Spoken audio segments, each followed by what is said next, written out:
শুধুমাত্র ৫০ টাকা খরচ করে এইভাবে করে একদম পারফেক্ট একটা পুডিং তৈরি করে নিতে পারবেন। ঘরে থাকা ২টা-৩টা উপকরণ দিয়ে এইভাবে যদি পুডিং তৈরি করা যায়, ২০০ টাকা খরচ করে গাড়ি ভাড়া দিয়ে ১ পিস পুডিং খাওয়ার জন্য কী জন্য কষ্ট করে যে মানুষ যায় আমি এটাই বুঝি না। ২ মিনিটের একটা ভিডিও ধৈর্য সহকারে দেখলেই কিন্তু যে কেউ বানিয়ে নিতে পারবেন। ভাত রান্না করা চাইতেও একেবারে সহজ। তো প্রথমে হচ্ছে এখানে আমি ২ চামচের মতো চিনি আমি ক্যারামেল বানিয়ে নিচ্ছি। যে বাটিতে সেট করব ওই বাটিতেই আমি দিয়েছি। তবে চুলার আঁচটা একেবারে লো হিটে রাখতে হবে। আর এখানে কিচ্ছু দিতে হবে না, শুধু চিনিটা রাখলেই গলে যাবে। সুন্দর একটা কালার আসলে আমি নামিয়ে নিয়েছি। নামানো হয়ে গেলে আমি 2টা ডিম দিয়ে দিব, আর দিয়ে দিব এখানে 2 টেবিল চামচের মতো চিনি। চিনিটা বাড়িয়ে কমিয়ে দিতে পারেন, তবে আমি একটু কম করে দেওয়ার চেষ্টা করি। নিজের হাতে কোনো জিনিস বানালে এইটাই একটা সুবিধা, আপনি কম বেশি করে দিতে পারবেন। তো সামান্য পরিমাণে লবণ দিয়েছি। এখন হচ্ছে 1 টুকরার মতো আমি লেবুর রস দিয়ে দিলাম। যাদের বাসায় ভ্যানিলার ব্যবস্থা নাই আমি এটাও দেখিয়ে দিলাম।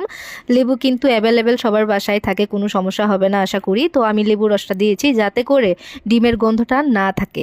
এখন হচ্ছে ভালোভাবে করে এটাকে মিক্স করে নিতে হবে যতক্ষণ না চিনিটা গলে যাচ্ছে। একদম সহজ এই পুডিং বানানো, কোনো ঝামেলা নাই। বাইরে থেকে অস্বাস্থ্যকর খাবার না খেয়ে নিজের হাতে এইভাবে করে তৈরি করতে পারেন, বাচ্চাদেরকেও দিতে পারেন। এখন হচ্ছে 250 গ্রাম দুধ আমি আগে থেকে জাল করে রেখেছিলাম, এখন হচ্ছে এখানে দিয়ে দিলাম।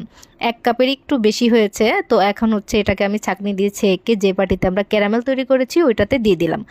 এবার হচ্ছে ভালোভাবে করে ঢেকে দিতে হবে যাতে করে কোনোভাবে ভিতরে পানি না যায়। তারপরে হচ্ছে কড়াইয়ের যে ঢাকনা ছিল সেটাও আমি দিয়ে দিয়েছি, আর ঢাকনা ছিদ্র থাকলে অবশ্যই বন্ধ করে দিতে হবে।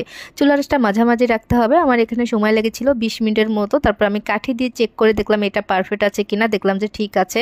তারপরে হচ্ছে আমি নর্মাল ফ্রিজে 20 মিনিটের জন্য রেখেছিলাম, যেহেতু পুডিংটা একটু ঠান্ডা ঠান্ডা হলে কিন্তু খেতে বেশি ভালো লাগে। দেখেন কালারটা দেখলেই একদম মন প্রাণ জুড়িয়ে যাচ্ছে, খেতে কি বলবো। এভাবে করে আপনারা ঝটপট করে বানিয়ে নিতে পারেন।